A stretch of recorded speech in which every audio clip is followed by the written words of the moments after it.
O mercado é sensível, sabe que reage a tudo. Como é que o mercado está reagindo a esse acordo entre Mercosul e a União Europeia? Juliana Rosa, boa tarde. Oi, tudo bem, Débora? Boa tarde. Sandro, boa Boa. tarde para o nosso ouvinte. Olha, da melhor forma possível, esse pacote, na verdade, ele é muito bem recebido, de uma maneira ampla, né? Quando a gente fala mercado, parece ser algo muito específico, mas todos os especialistas, e todos os empresários, aí, principalmente, têm uma visão muito positiva aí dessa assinatura. Esse acordo, claro, ainda vai passar por uma revisão, né, tradução em 25 línguas, etc. e tal. Não é uma mudança de curto prazo, mas é uma percepção muito positiva do impacto que isso vai ter na economia brasileira, porque o Brasil é um país muito fechado, é uma das maiores economias, uma das economias mais fechadas do mundo. Então, a gente perdeu o bonde da globalização ao longo das últimas décadas, e a questão da troca comercial, importações e exportações, o fluxo de comércio, ele é muito positivo para impulsionar a economia. Além do mais, a questão de finalmente, depois de quase 30 anos, o Brasil, dentro aí do Mercosul, fazendo um acordo desse porte com a União Europeia, né? Afinal, tá em jogo aí o maior tratado do mundo, são 780 milhões de pessoas nesse tratado. Eu acho que o mais importante, conversando aí com muita gente que estuda a questão do comércio internacional, é entender que por trás da abertura comercial está a melhora do ambiente de negócios. É competição, incentivos corretos para poder estimular a inovação, os processos produtivos, educação. Né? Quando o Brasil ele entra dentro de cadeias produtivas de valor, que é o que a gente não tem hoje, o Brasil ele não só aumenta o fluxo de comércio, o potencial de crescimento, os estudos todos mostram o quanto isso pode impulsionar o crescimento, mas também a oportunidade que o Brasil tem para poder ser obrigado a avançar em uma série de pautas de competitividade. Então, durante muito tempo, a indústria, obviamente, tem uma preocupação de o país receber uma enxurrada de produtos europeus de melhor qualidade, melhor preço. Então, tem sempre essa discussão de tem que abrir a indústria, principalmente ela tem que ser protegida e só pode abrir a economia na hora em que a gente tiver condições de igualdade para competir. Teve o avanço da reforma tributária, que é muito importante, foi um super passo em termos de redução de custos, né, simplificação, redução de burocracias, mas obviamente tem um gargalo enorme no Brasil, questão logística, questão da educação, que a gente tem uma mão de obra que é menos qualificada. Agora, no momento que você abre, você também obriga que os processos eles sejam acelerados. Então, a gente está sempre nessa discussão da proteção da indústria, como diz o economista Marcos Lisboa, ele fala que no Brasil é o único lugar do mundo onde a indústria nascente tem 60 anos.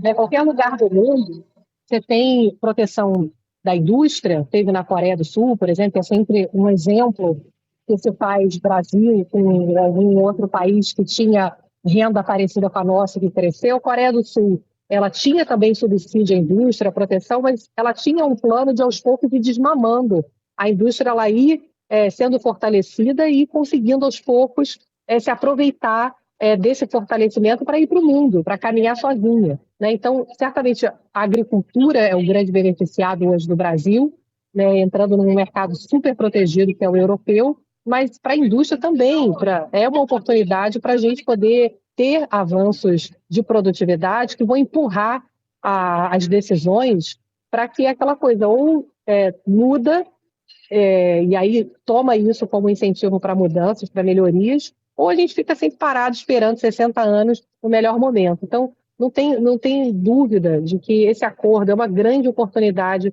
para impulsionar o crescimento do país, melhorar investimento em inovação, tecnologia, ganho de produtividade. Eu acho que depois da perda da globalização, da questão da globalização que a gente ficou fora, essa é outra oportunidade de ouro que a gente tem para poder impulsionar a economia. Então, acho que a gente tem que comemorar muito o fechamento desse acordo, mesmo não sendo para agora, mas uma perspectiva muito positiva para a economia brasileira.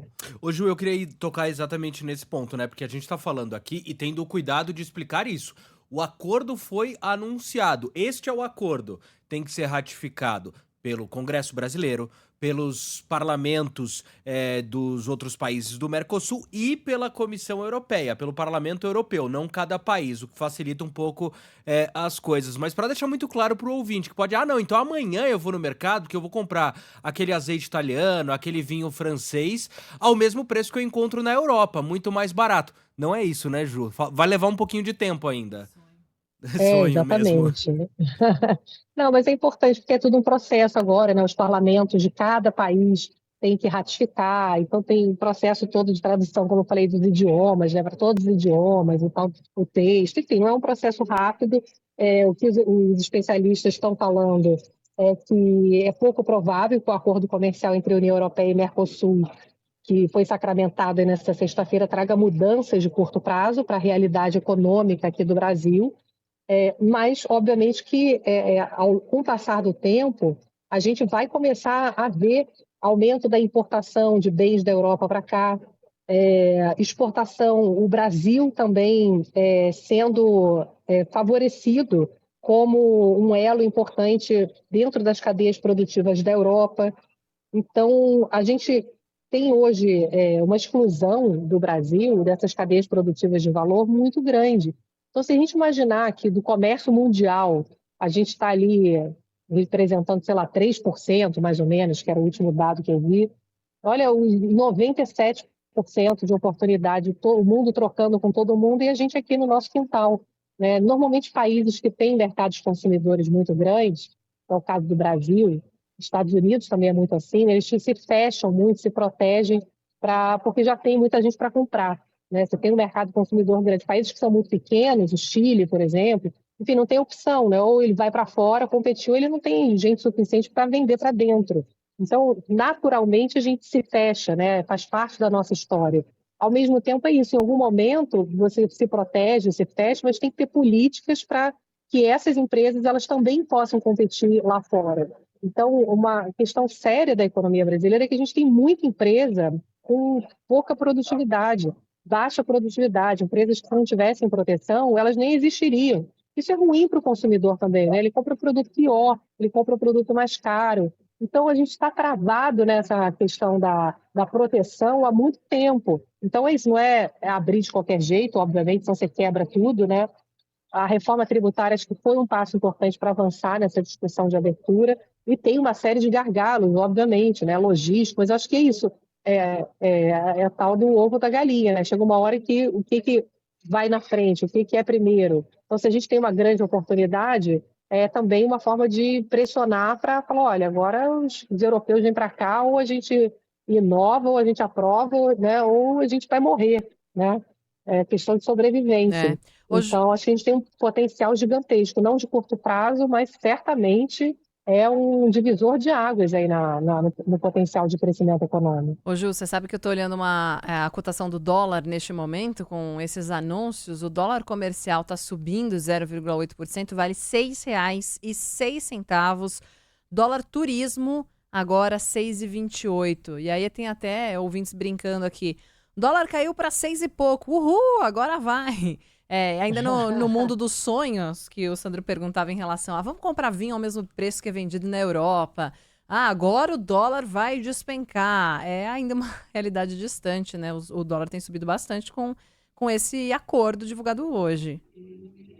É porque o dólar ele está muito nessa discussão de curto prazo, né? A gente tem uma discussão estrutural, né, que não é no calor dos acontecimentos, e temos a discussão do que está quente no momento, que é a discussão fiscal e a discussão do novo governo americano, do Donald Trump, prometendo tarifas comerciais, né, que são inflacionárias.